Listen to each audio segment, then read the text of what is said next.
Welcome to another chapter of the Crown podcast.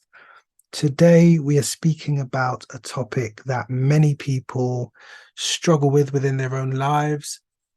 And there are a lot of people who don't know that they struggle with it, and it's stress.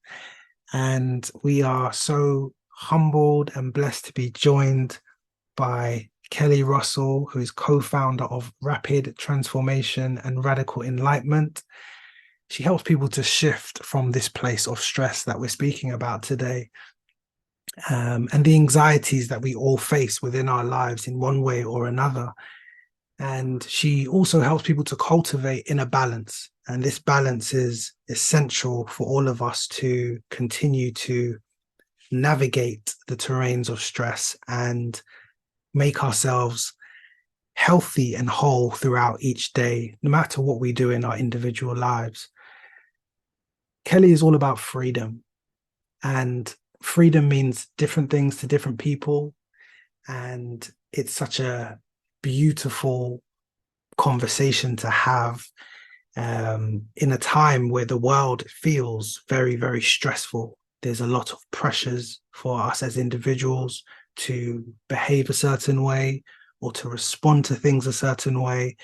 And within this world, Kelli and her husband run these companies to help to create that balance and bring some hope and peace and healing to this world.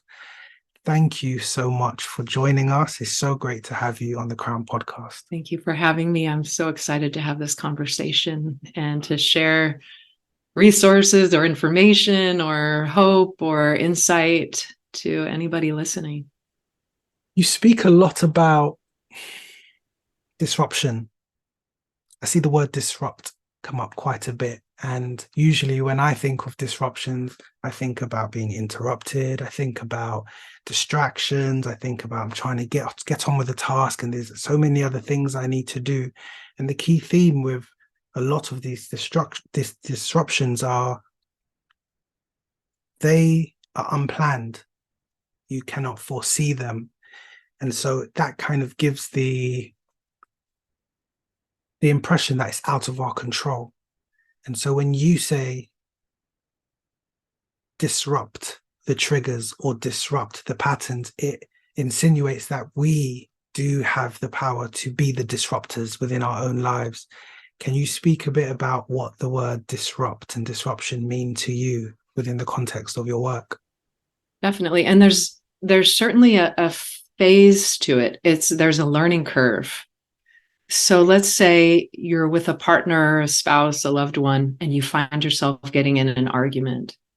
And you notice the same thing keeps happening over and over. And you might even wonder if it's carrying on from a previous relationship, or, when my mom or dad did this to me, that's my hot button. So when you treat me like this, then I go into reaction. And we reach a point where we don't want this to happen anymore. It's like this repetitive loop that we find ourselves in. And we decide this sucks. I don't want this. So it takes a recognition that you want to create a change, that you don't want that pattern anymore. And then often it takes learning a new technique to address it. And that's what we mean by the disruption. It's you notice yourself in a looping pattern of reaction and you halt. So first thing, there has to be an awareness. I'm in that reaction that I always find myself in. And if you have a second in time where you can remove yourself from the situation and do something different and then come back to it, it can create a change. And we often notice right after we do it, we think, oh, I did it again.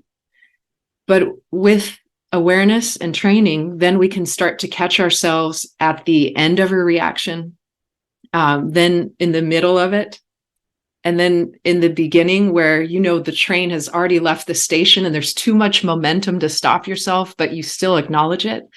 And then there's magic when you catch yourself a split second before that I'm about to do that thing I always do. When you do this and I do this, and there's this discordant dance that we do together, if I can catch myself a split second before, something new can happen.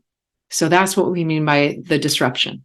So again, the word you mentioned there is awareness, and that's so important because we're speaking about stress. And I guess for most people, they know when they feel stressed. They say, hey, I'm stressed because of work or because of my studies. And there are certain signs that they think mean stress. And, or we define things as being stressful tasks. So we have a basic awareness of when we are stressed. But from looking into your work, I can see that it's not that simple, and that stress shows up in less obvious ways than we may think. So can you start off by telling us what stress is and what are some of the concerns with being unaware of the stress that we have?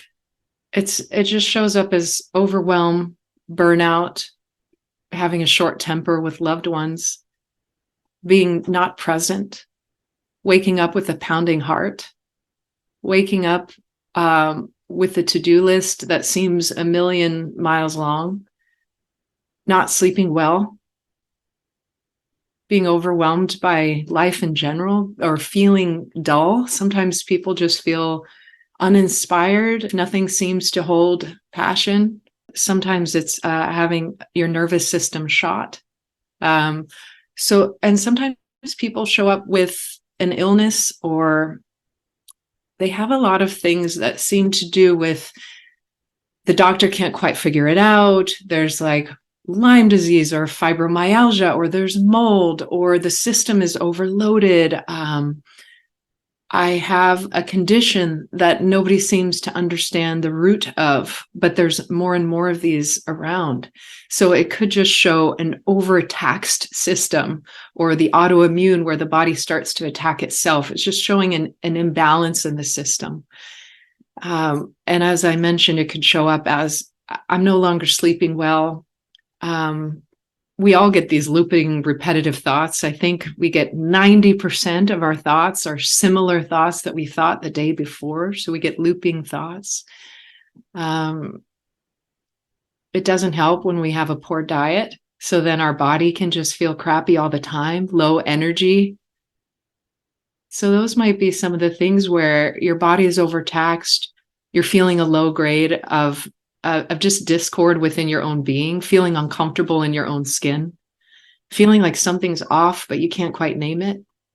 Your relationships suffer, feeling disconnected from others. We went through I think we're still in it, a real self-help era where everything was about positive thinking. And I think we went so far into positivity, and if you think positive, you will feel positive and life will be positive. We went so far left or right with that way of thinking that it created a lot of other additional issues, such as denial and not actually working through the traumas because you're thinking through the traumas. And something that I see you do in your work, which I think is really powerful, is you consider all aspects of a person's life, and it's not just I'm going to tell you information and you're going to memorize it thing. You have to put it to work. And so this deeper subconscious level that you work with, one could say that our society is set up for, I guess, systematic consciousness. So consciousness within the current constraint of the system, but not consciousness of self. Yes, we've trained it out of ourselves. We're not trained to focus on that. And when children do, they're often told not to. The easiest description is to look at your cell phone and see all the apps on your cell phone. So let's imagine you lost your phone and you had to get a new one from the factory. Now, aside from the programs that it comes with, which we might say that might be your ancestral information that's passed down generationally. So that's like the iOS, right? But all the other apps, those are like the installed programs, and they're running in the background, and they are taking up energy, and they're eating up your battery. So we have methods now where we can get into those programs and we can adjust them. So if it's an old stress program or a previous trauma from our childhood, we can access that program And I do something called muscle testing, where I'm able to talk to the body. It's really an overall system because it controls, it's the nervous system, it's the body reaction. We're sometimes checking it with the brain, but then it's communicating through the body. So it's a system, but I can get to a true false, a yes, no, and a stress test. So I could ask the body to have somebody think of a past stressful event and ask their body on a scale of 1 to 10, how stressful is that event still now? And some people might say, well, I've already done 3 years of therapy about that. It's no longer an issue. And I'll say, let's ask your body. And I'll ask through a muscle test, is it higher than 5? Yes or no? And if their body says yes, I'll say, is it higher than 7? Yes or no? So let's say this one is an 8. So even though their conscious mind that may be dealing with suppression, repression, resistance, denial, nothing to see here, we've already dealt with that. But in the deeper layer, it's running in the background as a constant stress program. And it shades the way we look at the world and look out for threats because it likes to overgeneralize. So it can say, this thing happened to me when I was 7 years old. So now I'm going to apply that to all situations where it might be a little bit similar so that I stay safe and protected. So it's really amazing that we now have ways to access those points and to create changes. And then I also help people establish positive, powerful, life-affirming beliefs. So let's say somebody's dealing with anxiety. I'll ask them, how would they rather feel? And they'll usually say, I don't want to feel anxious. I don't want to have poor sleep. I don't want to, they'll say it what they don't want. And I'll say, no, what do you want? And that's an exercise in itself, just to figure out what I do want, because you're so stuck in feeling bad often I just don't want to feel in pain anymore. I don't want to feel bad anymore. So as I help people create something that's opposite, it might be, it's easy for me to handle the ups and downs of life. Maybe that's what they want. So I'll have them say that out loud, and then I muscle test their body, and I'll see if their body believes them when they say it. And if their body says, no, I don't believe you, then I help them establish that. So sometimes we do that with visual cues, like mind movies. What would it look like? What would it sound like? What would you be saying to yourself? What would it feel like? And we get into body symbology. If that feeling has a color, a shape, a texture, if it has a temperature, what is it? So I help them create a rich experience where their system goes, oh, that's what you want? And then after we do some process, and some of what we do is called whole brain, where we do an activity to activate the right hemisphere of the brain, which is emotional, creative, and the left hemisphere, which is logical. And if we turn both sides on and then we rally around a new idea, then we can create a shift. And then at the end of the process, I'll ask their body, is the process complete? And their body will tell me yes or no. And then we can have them say that statement again and wait until their body believes it. It tests strong, which means it resonates as truth throughout their entire being. And then we know we've shifted a belief. So I love working in that realm because it's beyond what we think we know. Somebody might say, well, I've done that positive affirmation for 10 years. I look in the mirror every morning and I say, I'm worthy and I'm lovable. And I say, great, let's test the body. And sometimes their body was like, nope. So then we can get in there and create a shift so that their body truly believes them when they say that. That's really powerful. And I like to stick with the cell phone, mobile phone analogies for a moment. And once my Mac laptop was running out of space, and I was looking through and I was trying to find what is eating up the storage. And so when I checked it, it told me photos, videos, music, and then it had other. And other could be anything, but any. And so I found a way to get into other, and other it was apps that I had deleted from my phone. It was like backup versions of those apps.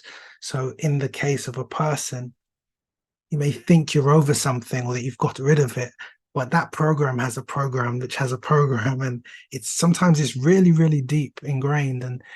And so in that case, sometimes what people will do is say, okay, I just need a whole new computer, let me upgrade, or a whole new phone, let me upgrade. That would be translated in the social media world, ladies and gentlemen, as be the best version of yourself, or become the best version of yourself. But that would suggest that we are not everything who we already are. And so I wonder, with a bit of work on that phone, maybe a new battery, and unlearning or uninstalling some of those programs, and maybe, like you said, updating the iOS, and then putting in new programs that are compatible with where that phone is at that time in its life. I think sometimes we tap out too soon because it's uncomfortable, because we need to be able to function, use the phone while we're working on it. And it would be much easier or convenient to just throw it away and get a new one. But then what happens is you plug your new phone in and you say, okay, I'm going to restore from an old backup. And what ends up happening is you take some of those same bricks, those same building materials, and you build the same house. It's extremely prevalent in the work I do, because that's pretty much all I do. So when people come in, I've never met a person that didn't have something. We all have those stored programs.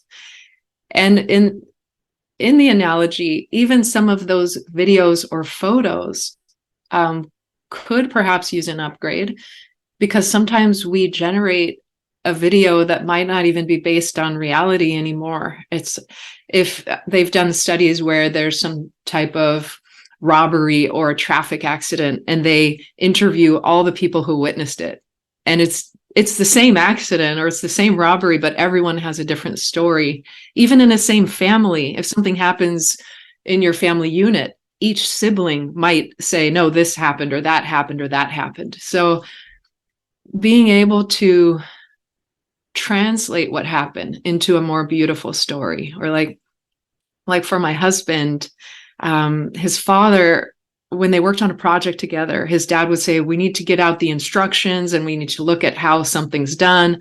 And my husband said, well, I think I already figured it out. Like, I know how to do it. Let me do it, Dad. And the dad would say, no, I'll do it. And I know the right way. And I have this form that's going to tell us. And what my husband said is, when I have a kid one day, I'm going to really work with them and we're going to figure it out together, and I'm going to let them be engaged. Right. But that's beautiful, because he took a situation that he didn't enjoy, and he said, I'm never going to be like that. When I'm with my own child, I'm going to make sure it's engaging and we figure it out and we do it together and it's fun. Without that old program, he wouldn't be such a good dad that he is today. So sometimes we don't want to delete the program, but if you make peace with it, instead of saying, my dad never let me do that, my dad always took control of a project, look at the beauty. The beauty is, I learned a different way. And now what I've created in my current life is really enjoyable between me and my child. Without that experience, I wouldn't have had this.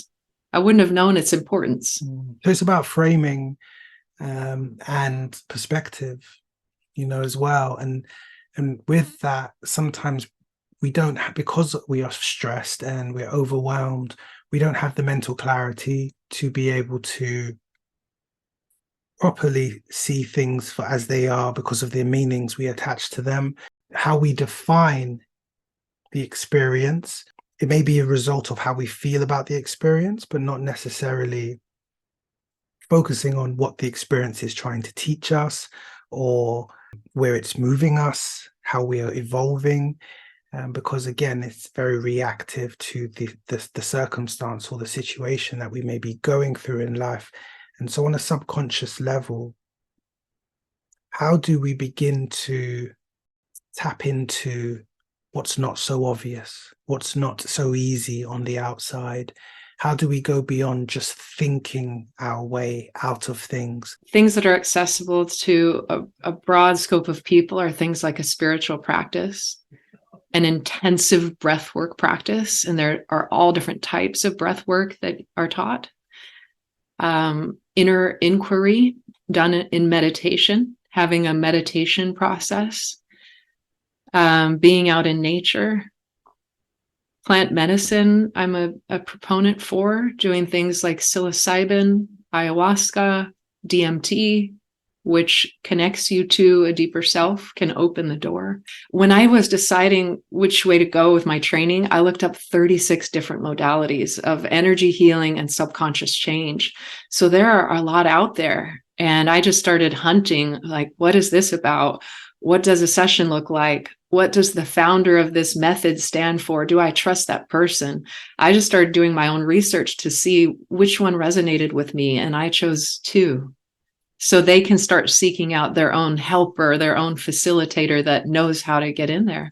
And that's so important because it is a human experience, and it's a personal journey. And, we all are going to gravitate towards things, or be attracted to one thing, and for someone else it's something completely different. And again, I love the integration of all the parts that you use. You've spoken about the mind, you've spoken about physical things in the body, and another one that I know is very, very, very important to you is emotional energy. There are definitely things happening throughout our entire body. Like, we don't even know that our thoughts are generated specifically in the mind anymore. It's more non-local. And we now know that our gut has a second brain. So there's so many systems that we don't understand that are communicating all the time. The way that I'm trained is to ask the body through a muscle test, is there a trapped emotion that's either causing a symptom or blocking me from a goal? And the goal could just be feeling better.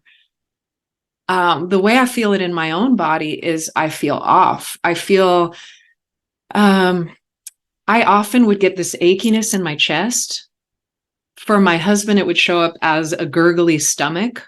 For others, it's not taking a deep breath, feeling a constriction or a contraction in the body. It really shows up for different people in different ways, but it's just a feeling that something's not right or something's off. So if I recognize that feeling that something's not quite right because I don't feel balanced, when something's right, I feel more expansive.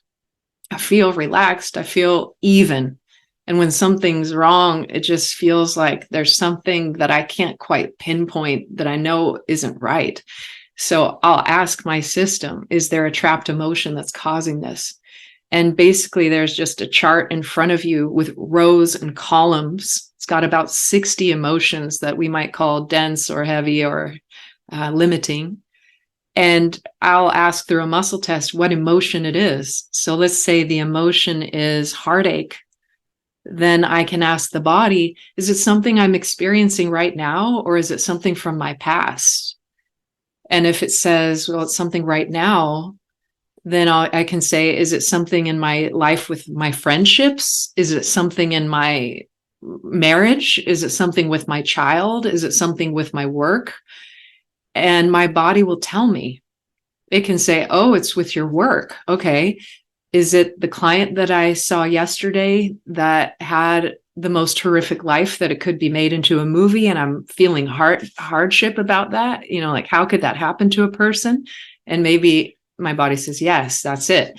So it's a questioning tool, like a detective, that helps you get to the underlying condition that wouldn't be readily available. I might just go, I feel off today, or I feel crappy today. But as I start to get into that questioning and I can ask my body, it can lead me to the issue. And then I can release that stuck energy. And in this method, it's called Emotion Code. Anyone can buy the book and learn it. I can check where it's at in my body. I can say, is this emotion stored above the waistline? And my system would say, yes. Okay. Is it above the neck? Yes. Is it in my head? Yes. Is it more on the right side? No. Is it on the left side? Yes. Is it more in the front? Yes. Is it more towards the forehead? Yes. So now I've just located it in a place. And sometimes people will say, I always get headaches there. Or if it's on the back, I always have tension there. Or I've been having this problem with my knee. So sometimes we release trapped emotions and the body pain goes away. It's really miraculous. So the body already knows what it is and where it's stored. It's just a questioning tool to help you understand what it is. So that's how I use it. And when I work with people, they come to me with a problem or a goal, and I'll ask their body, is there something in there that's causing a blockage that we can release? It leads me beautifully onto what my next question is for you, because it can almost turn into emotional hoarding. And you use the word release quite a lot in your works. And what I want to know from you is, what does this release look like in the life of a person, and how fundamental is it for us, for personal growth, for expansion, for reaching that higher self, for freedom? Yeah, I believe that with emotions, we are meant to experience the emotion fully. And this is where we get into problems, because we resist it. We're like, this is overwhelming. I can't deal. So I'm just going to ignore. I'm going to push down. I don't have time for this right now. Right. So then we end up with problems. It's stored and it's stuck. So I think we're meant to experience it fully, whatever it is, highs and lows and everything in between, allow it to wash over us like a wave and let it go. And I believe we are energetic beings in a sea of energy, and we're always exchanging information. 95% is nonverbal. It's very animalistic. When you meet a person, are you attracted or are you repelled? We're taking in so much information all the time. So, if we can just experience the emotion and let it shift through us, then we can be more open to moving through life. The people that we meet, the places that we go, the things that we experience and what we do. When people experience a release, they feel light. The most common things that I hear from people, I feel light and free. One of the best comments I heard, I worked with a teenage girl and I asked her mother how she's doing. The mother asked the daughter, how are you feeling? The daughter said, light as a feather. I love that. So sometimes it's described as, let's say you grow up next to a power plant and there's that energetic hum it goes, and you become so used to it, you don't really know it's there anymore. It becomes subconscious because you're tuning it out over time. But let's say one day the plant goes out of business, they shut it down, and that sound goes away. And then finally you take a breath and you're like, I never knew how much that was affecting me until it's gone. And they open their eyes in wonderment. Like, I can't believe the way I feel now. The journey you've taken us on today really speaks to that. It's not about fixing something or getting more and acquiring more. It's more about, it's kind of like internal minimalism, like decluttering, breaking down some of the beliefs, not even just breaking them down or viewing them negatively, just being present enough to see what's happening. Okay, where's the source, as you've mentioned, and then working from that place, as opposed to just trying random things, hoping that one of them sticks. And so on that, I want to really touch on the higher self. Yes. How do we access that? Yes. We might call that the part of you that is, if you believe your soul is pure light, pure love, the angelic part of you, the part of you that is most connected to God, source, energy, universe, Jesus. Some might even call it Holy Spirit. I look at it like wisdom self, super conscious. This is the part of you that already knows how to best support you. It already sees all, knows all, is your highest encourager, is the most accepting and loving, would provide the best guidance if we could tap into it, is the most connected to love and light. So a simple technique to use throughout your day is, we get stuck in negative thinking. 80% of our thoughts are negative. And it's okay. That can be kind of like your inner child when it's looping down a rabbit hole and it's worried about something. And you can give that part of you a chance to speak, that negative looping part where you go, okay, I hear you. That is scary. I know you're going through a tough time right now. And let it be heard. And then say, now can the voice of wisdom have a chance to speak? And just get quiet and see what comes in. And almost always and almost immediately within 1 to 3 minutes, you'll hear a different voice come in with a different message. And it is almost always one that is cheerleading, positive, beautiful, accepting, loving. And I've done this with people in my office all the time. And we'll just stop and say, what does the voice of wisdom have to say about this? And it's something totally different. And sometimes they'll start crying, and sometimes they just feel massive relief, or it's a remembering. They're like, of course. So that's what I look at as the highest self. It could be your most soulful self, that part of you that's most connected to beauty. And do you believe we all have the capacity to experience that highest self? Okay, this is where my husband and I might differ a little bit. He definitely believes everybody, yes. I wonder sometimes about polarity because I do see evil. And it scares me. And I wonder, like my husband would just say, and I bring him up because he's also my partner and we do work in this field together.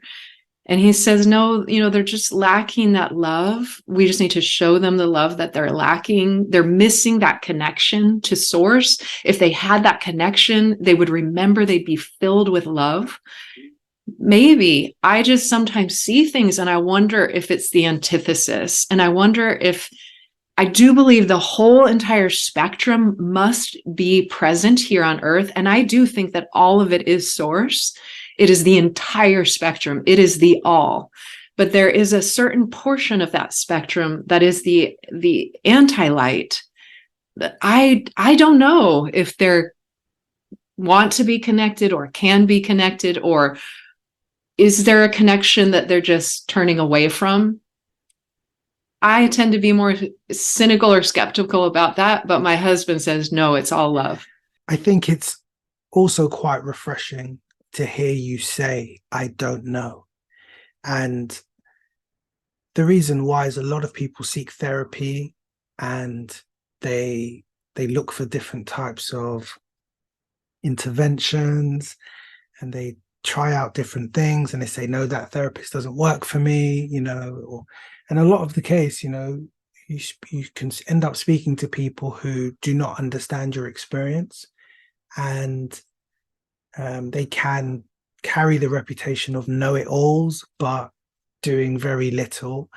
And so it's quite refreshing to hear someone in your position say, I don't know. In this current moment, I don't know. However, what I do know is this, and this can help. And this is the first step to take towards us accomplishing that change for you. And also, it's very encouraging for patient or client or a listener right now that you don't have to have it all figured out. There are going to be things you don't understand, and that's no knock on you, or it doesn't mean that you are the opposite of self-aware if you just don't know what's wrong. So a lot of people, I know my audience, maybe you listening right now, going through a really difficult time. Sometimes people feel confused. They feel the opposite of some of the words we've said today. They don't feel free. They do feel disrupted.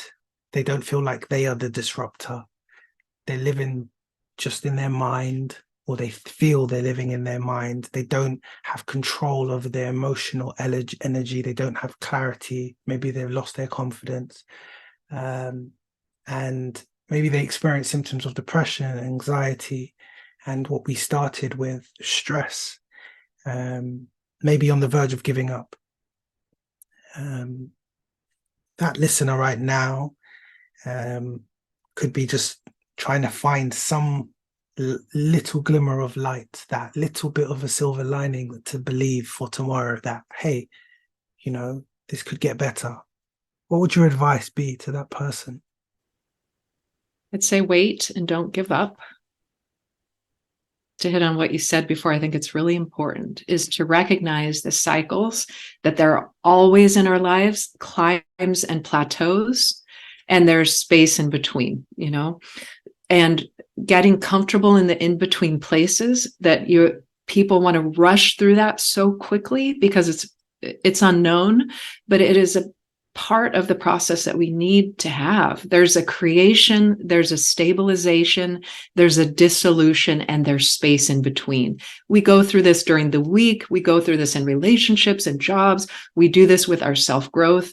And just when we think we've reached some new level, there's another climb and there's another plateau. So hopefully we will be doing this our entire lives until we're tiny little old people and we're never done learning. So just getting comfortable in the flow of that. There's nothing wrong with that. And we will be doing it over and over and over again. The other thing is with the practitioners is just keep looking. Like I got into this because my best friend experienced pain for 2 years after trying probably 12 different modalities. Nothing worked, including surgery. And then she found something. So don't give up. Keep trying different things and find a facilitator that you feel comfortable with. If you don't feel that it's a good fit or a good match or it's not right, look elsewhere. Look at have a bunch of different phone conversations before you meet with them. Do not give up. There's so many different options out there. Just keep going and you'll find one that hits. That'll be like, that's it. I found the thing. And you never know the moment and you never know the modality. It could be really surprising. So just keep saying yes and just keep trying. I'm really thankful for you sharing those options because sometimes people don't know that these options exist, but just based on what's available or been provided to them as a default. So I'm really thankful for you and your husband and the works that you do, that you are making this available to people who in other settings wouldn't be able to have access to this because of what's currently normal to them. And you've been so kind to say that you will take us through an exercise today to end this chapter. So yeah, can you tell us a bit about it and what are some of the benefits of it? And yeah, hopefully it can help someone today. So I will call that highest self inner inquiry. We have had neurophysicists hook people up to electrodes and study the brain. And normally when people are in a state of stress, they're either in the right hemisphere, which is very emotional, or the left hemisphere, which is over mentalizing, over analyzing, spinning out. And when we see the activity in the brain, it's going bing, bing, bing, bing, bing, bing, bing over on one side.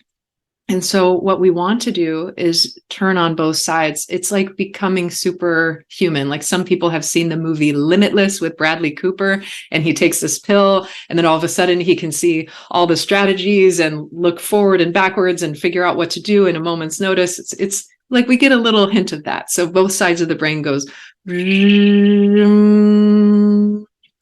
So we're going to add that with a little bit of spirituality, connecting to highest self, and then we're going to incorporate an inner inquiry. So first, think of something that you want to know. Is there a question that you've had on your mind?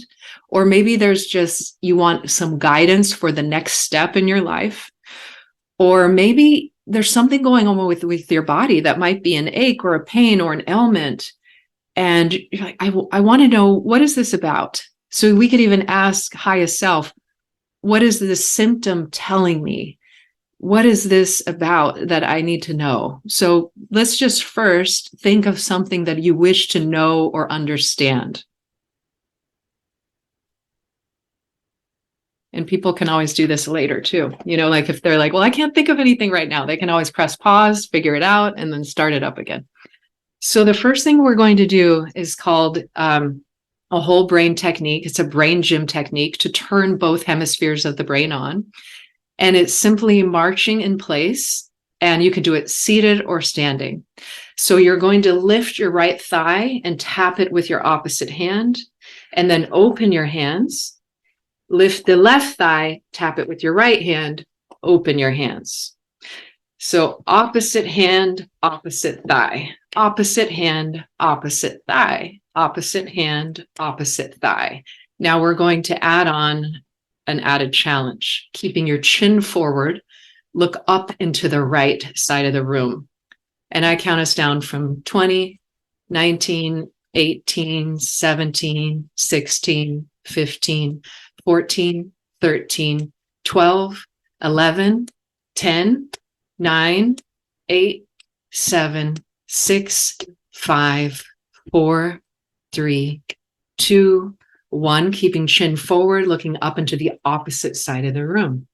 20, 19, 18, 17, 16, 15, 14, 13, 12, 11, 10, 9, 8, 7, 6, 5, 4, 3, 2, and 1. So since left hemisphere controls right body movements and opposite side controls the opposite movements, we're getting a crossover. Both sides are talking to one another.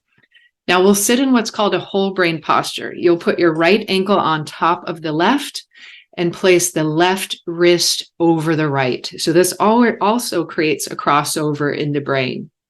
And then we're going to close our eyes.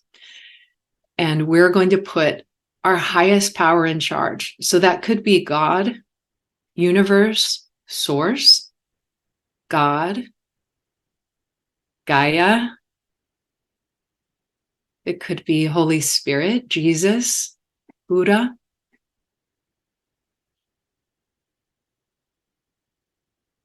Now, in conjunction with your highest self, this is your wisdom self, your superconscious.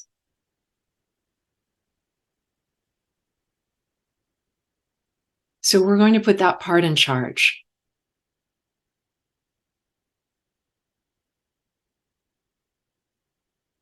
And we're going to shift, we'll ask a question, and then we're going to shift into receiving mode, where we're not trying to come up with an answer. We're not trying to think up something. We're allowing something to come in. And we need to be open to different ways of information coming in. It could be coming in as song lyrics. It could be coming in as a color or a symbol or an image. It could be a voice. It could be words that you see, almost like the words are on a screen. It could just come in as a knowing, like the thought just comes in and you're like, oh, I just know that. So be very open. So here's the question. Regarding your specific question, please show me, is there anything for me to see, hear, know, or understand? And then get silent.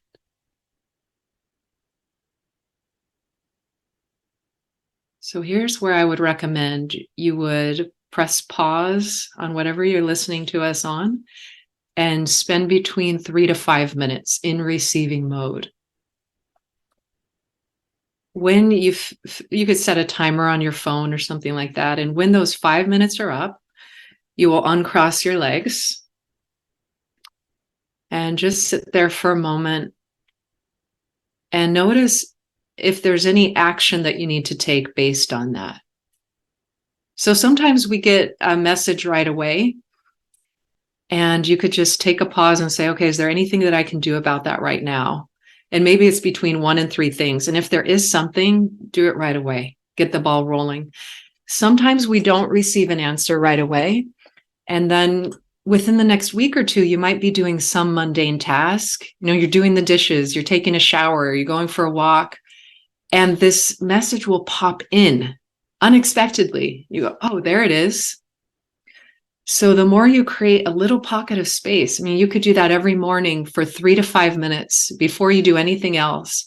It's just open up the door to inner inquiry.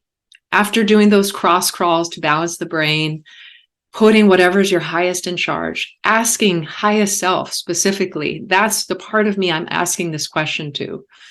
And then just being open to different types of information coming in.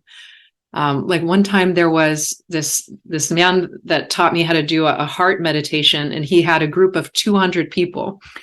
And he offered them a journey into the heart where they can create this space and they could see this space. And this woman was like, I saw a cave, and in this cave, I saw my ancestors on the wall.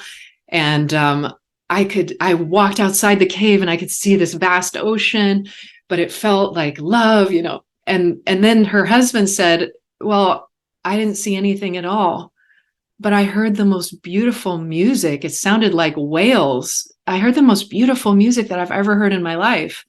And the guide came over who was leading this event, and he said, I wasn't playing any music.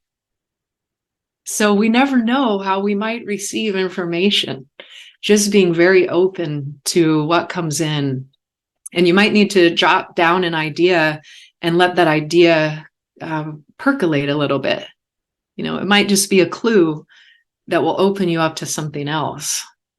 So that's something that people can start doing to listen to their inner knowing and listening to their inner voice and asking for guidance specifically. Another funny thing that happened with my husband, Kevin, he was working with a woman and they were doing a process like this. And then she said, well, I saw this certain thing, but I don't understand what it means. And he said, oh, just ask for clarity. Like, thank you, God, for showing me what that was, but I don't quite understand that. Can you please show me in a different way?